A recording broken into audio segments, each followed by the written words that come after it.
Greetings, peoples of the interwebs. Jake here, and we are at Mount Lemon, which is 9,000 feet in elevation.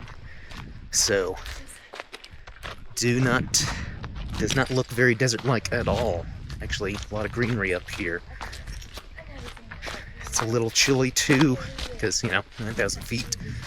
It's like 40-something degrees, like upper 40s. Very windy. But as long as we're standing in the sun, it's actually quite comfortable. But as soon as that wind blows, it is a little chilly. But yeah, the drive up here, gorgeous. And even though we're at 9,000 feet so far, I don't feel the elevation. I don't find it hard to breathe or anything like that. So I'll continue to record our hike up here at Mount Lemon and any other trails that we do while we're out. This is our second full day here in Arizona. Yesterday we hiked a little around Saguaro National Park, which is the main reason why we came here. Which Saguaro was my 11th national park. And then in September we will be flying out to Montana, for Glacier National Park. So, anyway, I'll see you all out on the trail.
There's a turkey.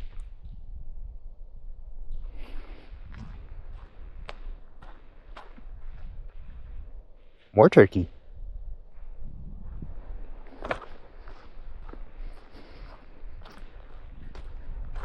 Didn't expect to see turkey all the way up here.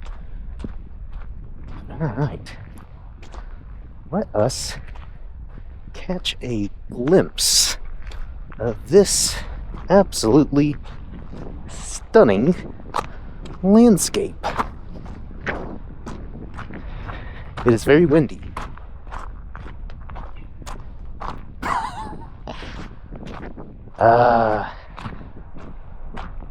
just look at all this.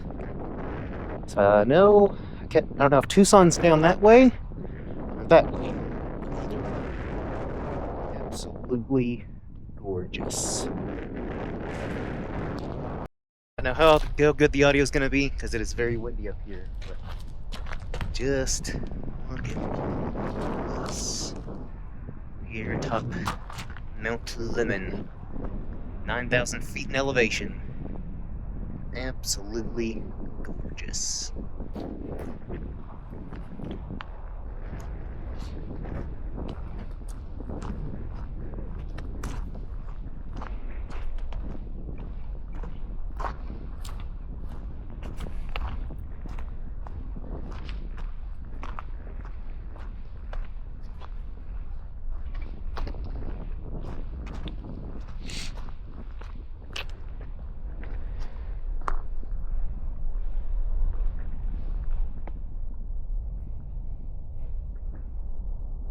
Absolutely stunning.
Uh-huh.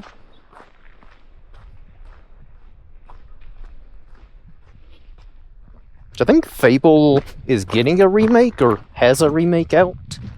One of the two. Yeah.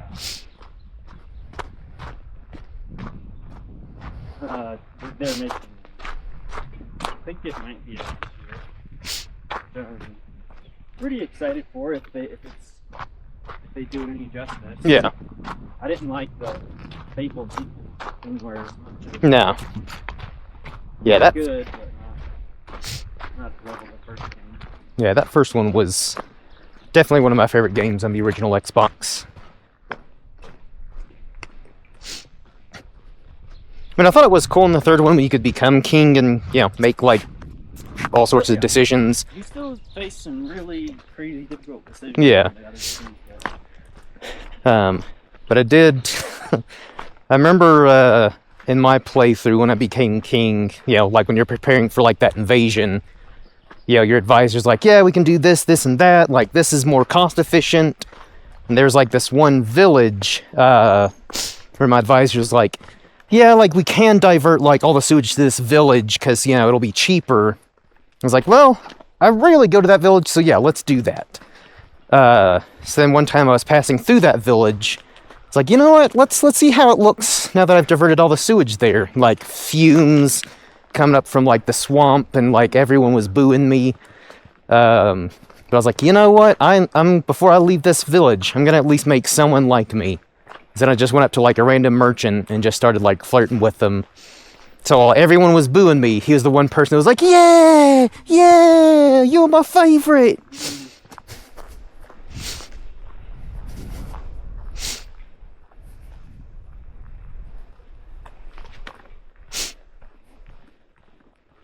Didn't you have a time limit when you had to make Yes. decisions too? Yeah. I forget what the time limit was, because I know, because it was your brother in the game, because he was, I guess, the one that found out about like this invasion from, I can't remember what they were. Like, I don't think it was like another human kingdom or something like that. It was like some kind of like demons or monsters or something. But yeah, he was the one that was like, yeah, we have X amount of time before this invasion happens. So gotta, because again, obviously, the more you prepped for like defenses, the more expensive it was, and then you could potentially like lose a lot of your funds for your kingdom. And that's why it always gave you like a cheaper option of like, yeah, this is probably gonna piss off the people, but you know, it'll let you save funds to better defend the kingdom.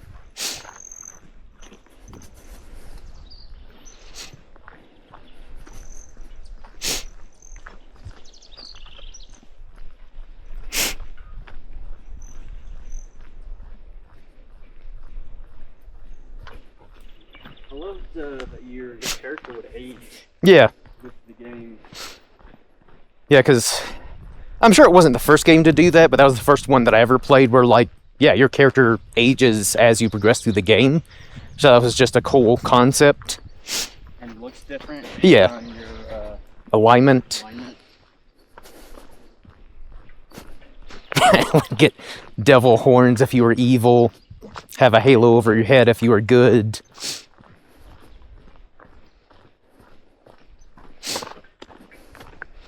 Although I remember there was one playthrough on the first Fable that I was pretty evil, but I still somehow I remained popular within like most of Albion. So it's like, well, if the people like me, I'll just stick to my alignment, because I think the easiest way or the quickest way to like lose your evil was to go to that one church and basically donate money. Because you could do like, you know, good deeds and stuff like that, and that would slowly like chip away at your, you know, devil horns and stuff like that. But that was like the quickest way, is just donate like a crap ton of money to that one temple, which I can't remember the name of. And then there's the opposite, where you could go to the Temple of Scorn, or Scorm, I think it was Scorm, and basically just sacrifice people to get, you know, evil points.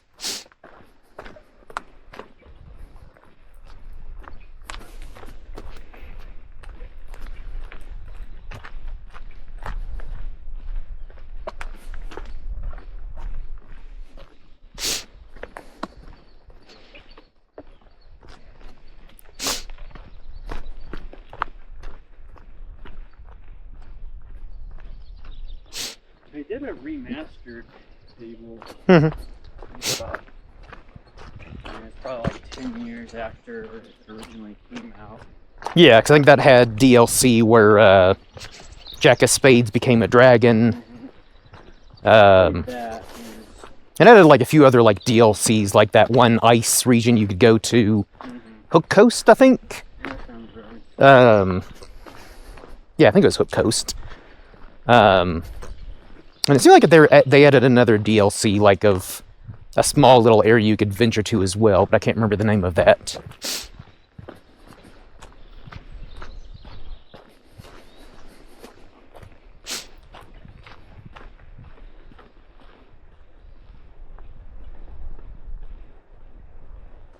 And it's like the, I don't know, all these little details about the game, like Mhm.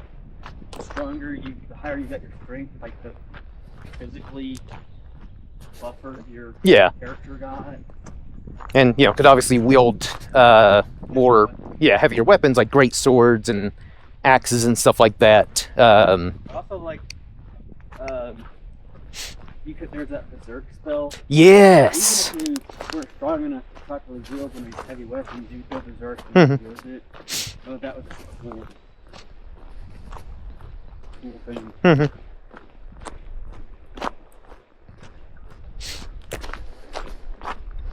Yeah, that is definitely a game I would love to replay, because I've not played it in, I don't know how long, probably well over a decade, because I know I had replayed it once on the Xbox One.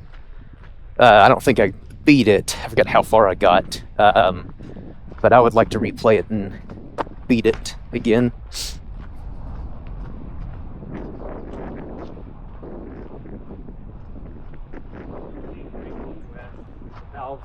Mhm.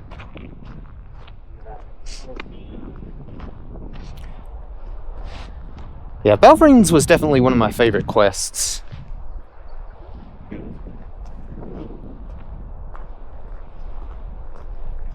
But I did like the arena as well.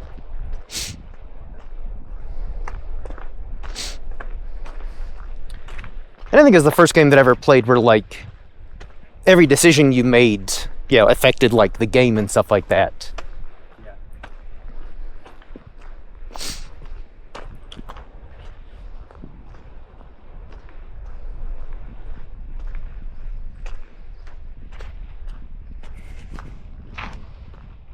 It's a cool rock formation over there.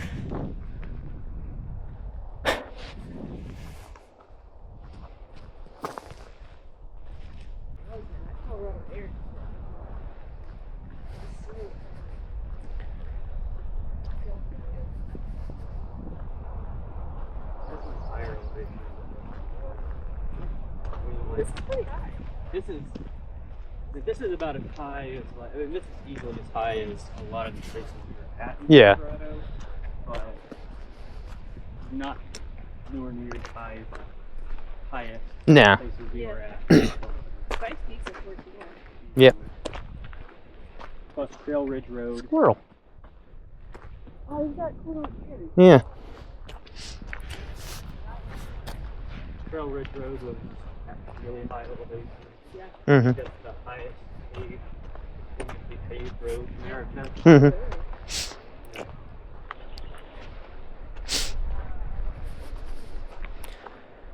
Yeah. So I think I'd probably have to be at around 10,000 feet, 10 or 11, before I start to feel the elevation, because I don't know, I can still breathe fine, not out of breath or winded or anything like that. Yeah, I started feeling it at 3. 3? Yeah. 3 to 4, I'm like, cool. If I'm hiking it, if I'm driving, I don't feel it as bad.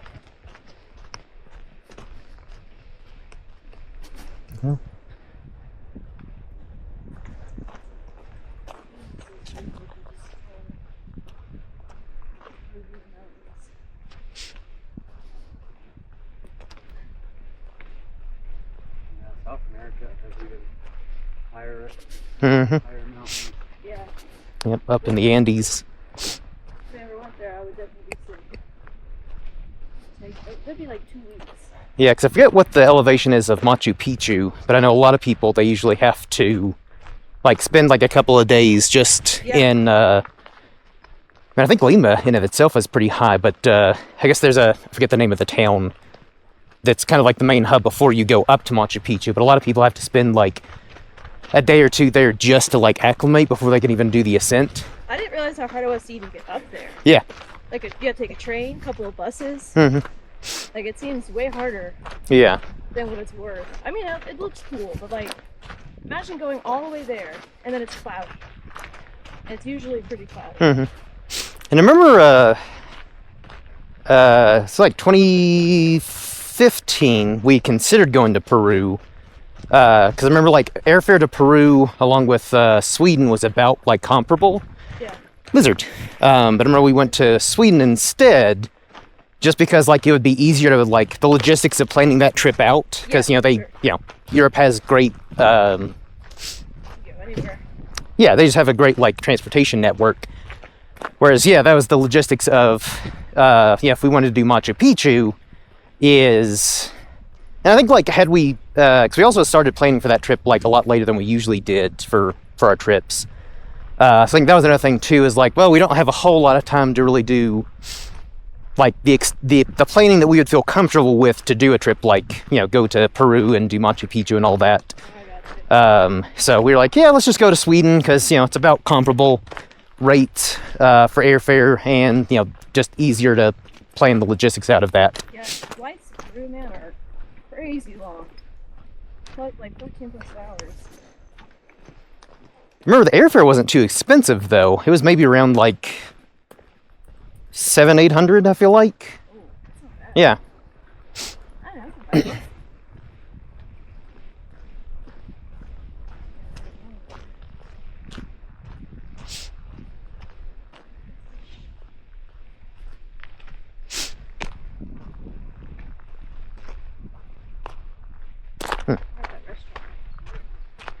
Restricted area. Ireland still your favorite European country or trip? Butter. That's Interesting. yeah. Probably just because I don't know, everything about that trip was just excellent. Like again, even when our, you know, car got broken into and our stuff stolen, you know, one of the worst things that could have possibly happened. I think even had we not gotten our stuff back, you know, a couple days later, that still would end up being a really fun trip. But yeah, we did get our stuff back, so now it just makes for like a really fun story to tell that, yeah, we got like robbed day 2. I know, I was shook. It was like, yeah, day 2 or 3. And not even that far outside of Dublin when that happened. But yeah, everything about that trip was just, I don't know, it was magical, which is kind of lame to say, but it really was. Because like, I believe it. everyone was just like so absurdly friendly. Just, yeah, obviously the scenery was beautiful. And Even in And that was probably right before the very beginning of the big tourism boom, I feel like. Where yes. tourism has exploded Mhm. in the last decade or two, or Mhm. really the last decade, because of just the accessibility of the Yeah. world. I think also, Still got that authentic type of experience. yeah. Yeah, because obviously, like, Ireland's, you know, been a popular tourist destination for decades. In particular, after the ceasefire of '98, when, you know, you didn't have to worry about like a car bomb going off. Yeah, it definitely felt more authentic, especially like the kind of more rural parts. Like one of my favorite parts of Ireland was this tiny little fishing village called Port McGee. That like, it's basically like on one of the like furthest western like settlements in Ireland, I think, at least in the south of Ireland. So, I don't know, it's just like this beautiful little village. Like there, our 2 weeks, 3 weeks. 2 weeks. That's a good enough time. And like there's a pub like right down the road from our hostel that was right there on like this little bay. So yeah. You guys were in the UK for 3 weeks, right? Yes. I came back a week early. Yeah. Yeah, because I remember at the time, like, we were under the assumption that's like, yeah, the 3 of us may not be able to go on like any big trips. So me and Alyssa, we had the vacation time, so we're like, yeah, let's go all out. Let's just do 3 weeks. I don't know if I could have handled through another week with her.